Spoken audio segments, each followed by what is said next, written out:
Mais um Filosofando com Valentim. E hoje trataremos sobre qual o sentido da vida.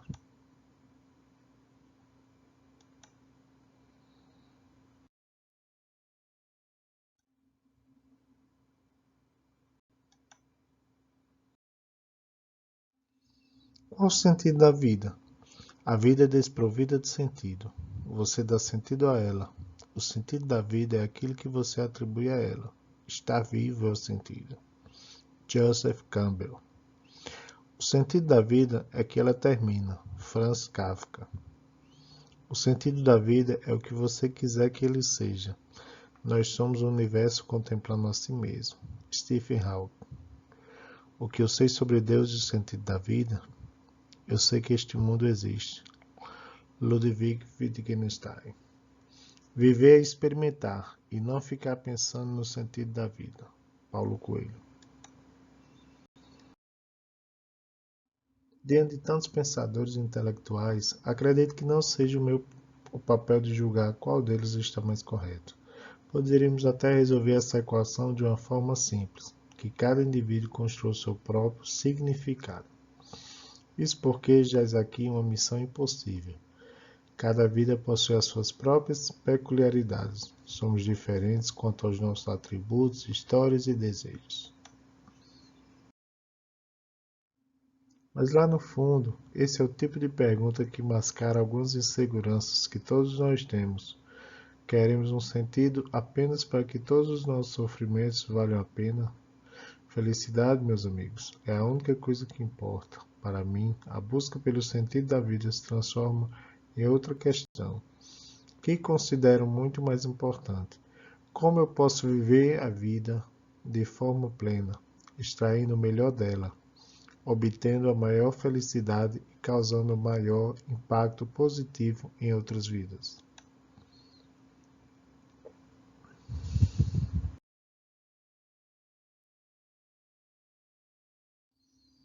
Para explicar o sentido da vida, Leão Tolstói nos mostra o seguinte conto oriental.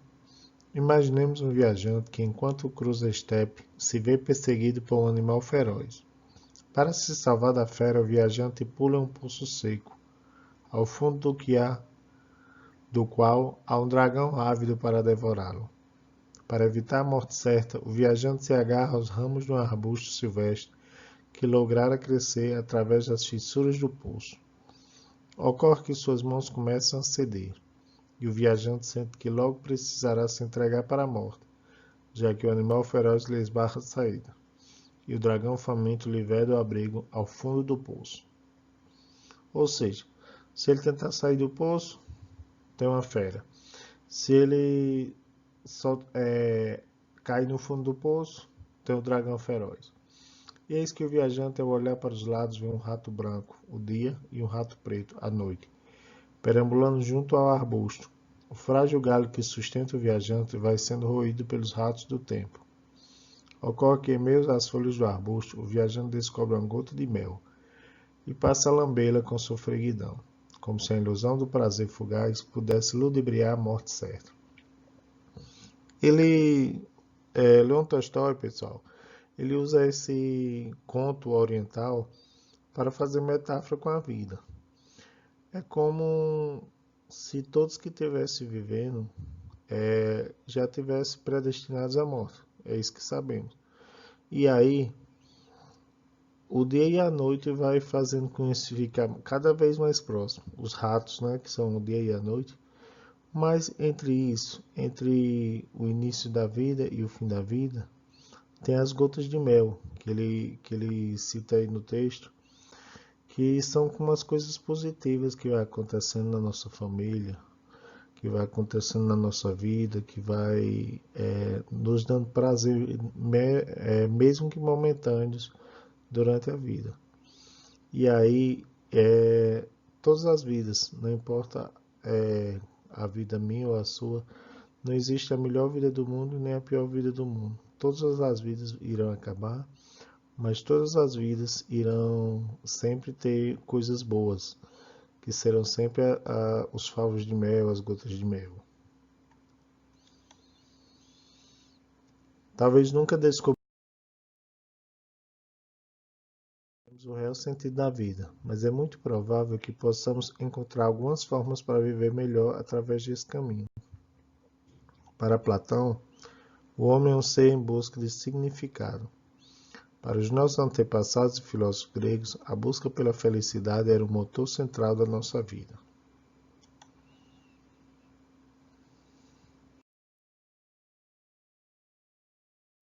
Segundo Epicuro, a felicidade resultava da satisfação dos desejos e de uma vida simples, ausente de dores e preocupações. Somos naturalmente propensos a procurar prazer e fugir da dor. Logo, faz sentido compreender ao máximo como se aproximar daquilo que nos satisfaz, afastando tudo aquilo que nos causa sofrimento. Podemos dizer que existem vários tipos de desejos dentro de nós. Alguns desejos são naturais e essenciais, como a fome, o sono e a busca por uma vida agradável. Não podemos lutar contra eles, então nos resta preenchê-los a fim de obter maior prazer.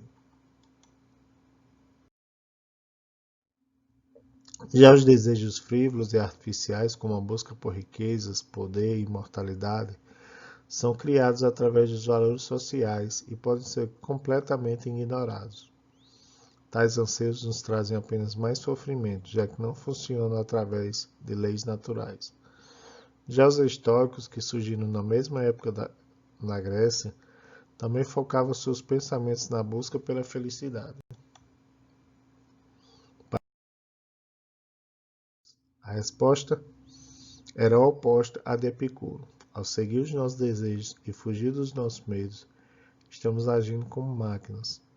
Não existe liberdade de escolha, se a única coisa que fizermos é seguir os nossos impulsos. O segredo da vida era a temperança e o autocontrole, possíveis de serem alcançados através da superação da razão sobre as emoções. A apatia, literalmente sem paixão, era a chave para livrar-se dos sofrimentos. Tão importante quanto a felicidade é também a busca pelo aprimoramento pessoal. Virtude é suficiente para a felicidade. Um sábio é imune ao infortúnio. Sêneca. As virtudes eram a base da construção da ética, que começava a tomar um papel importante no desenvolvimento do significado da vida humana. Para Platão, as 4 grandes virtudes estoicas eram a sabedoria, coragem, justiça e temperança. Quanto maior a compreensão das leis e lógicas naturais do universo, mais desenvolvido e virtuoso uma pessoa se tornaria. Sem ética e sem uma vida virtuosa, uma pessoa nunca seria feliz em um ambiente social, já que cada indivíduo estaria apenas correndo atrás da sua própria satisfação, em detrimento dos demais. Vida após a morte e religião. A morte não nos preocupa, pois enquanto existimos, a morte não está aqui. E quando ela chega, nós não mais existimos. Isso aí é uma frase de Epicuro. E aí significa que ele não tinha preocupação nenhuma perante a morte. Já outros pensadores tinham uma preocupação maior e encontravam na vida após a morte a verdadeira realidade, a verdadeira explicação para o sentido da vida. O indivíduo deve construir seu próprio significado para a vida, de fato. Entretanto, percebemos que existe convergência entre as diversas linhas de pensamento e que, no fim das contas, todo mundo busca a tão desejada felicidade. Como autores da nossa própria história, colhemos o que plantamos, seja nesta vida, no céu ou em outras encarnações. Quanto mais crescemos e nos descobrimos, além das barreiras do ego e da autossatisfação barata, percebemos que a felicidade precisa ser compartilhada. O propósito de vida é justamente o que cada um de nós tem a doar para o mundo. Qual o seu grande talento ou sonho que pode colaborar com a vida de tantas outras pessoas? A questão não é satisfazer os próprios desejos a fim de ser feliz. Tanto Nietzsche quanto a Cabala estão corretos ao dizer que o desejo é mais importante que a satisfação. Poderíamos citar outros grandes filósofos, como Wittgenstein, que certa vez ele diz que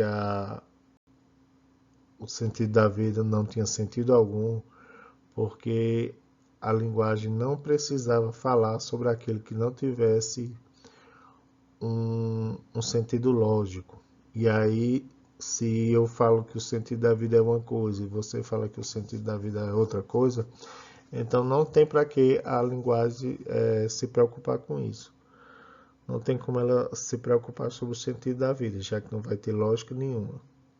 Outros filósofos, que são conhecidos como filósofos nihilistas, eles dizem que a vida não tem sentido nenhum. A vida é um absurdo, já que toda vida remete ao nada. Todo destino da vida seria o nada, seria a morte. Então eles dizem que a vida não tem sentido não, é apenas um absurdo. Já outros que a gente pode citar como existencialistas, eles têm formas diferentes, um certo pessimismo perante o sentido da vida. E aí, se a gente falar sobre eles aqui, fica sem sentido para a gente fazer. Então a gente prefere fazer um estudo dirigido. E aí, a partir desse estudo dirigido, vocês vão chegar aos seus próprios questionamentos, às suas próprias respostas. E aí a gente pode citar Sartre, pode citar Albert Camus. E aí vamos fazer 8 questões aqui e vocês vão responder a partir do estudo dirigido no capítulo 2. Primeira pergunta. De que modo a história de um jovem dentro do poço, contada por Tolstói, serve de metáfora para a vida? 2. Se a história apresentasse a sua vida, o que seriam as gotas de mel? Se a gente estivesse falando aqui nesse exemplo do jovem dentro do poço, sobre a sua vida, o que significaria as gotas de mel, que o autor fala, Léo Tolstói. 3. Wittgenstein usa a linguagem para mostrar que não tem sentido perguntar sobre o sentido da vida. Como ele explica isso? 4. O que é o niilismo? Vocês vão olhar no texto, no livro, e vão nos mostrar o que é o niilismo e como o sentido da vida é assim explicado. Como o sentido da vida é explicado a partir do niilismo. 5. Como os filósofos hedonistas explicam o sentido da vida. 6. Como Kierkegaard explica sua busca pelo sentido da vida. 7. Qual a diferença entre o pessimismo de Arthur Schopenhauer e de filósofos existencialistas como Albert Camus e Jean-Paul Sartre? Vocês vão ver que tanto Schopenhauer como Albert Camus e Jean-Paul Sartre, eles apresentam um pessimismo em relação ao sentido da vida. Só que o pessimismo apresentado por Arthur Schopenhauer é de uma forma, e desses filósofos existencialistas como Albert Camus e Jean-Paul Sartre é de outra forma. Então vocês vão mostrar qual a diferença entre essas duas formas de pessimismo perante o sentido da vida. E o 8º, essa aqui é pessoal, vocês vão responder de acordo com o que vocês entendem sobre a vida. Vocês vão dizer qual o sentido da vida. Lembrando que esse estudo é baseado no capítulo 2 do livro didático. Obrigado e até breve.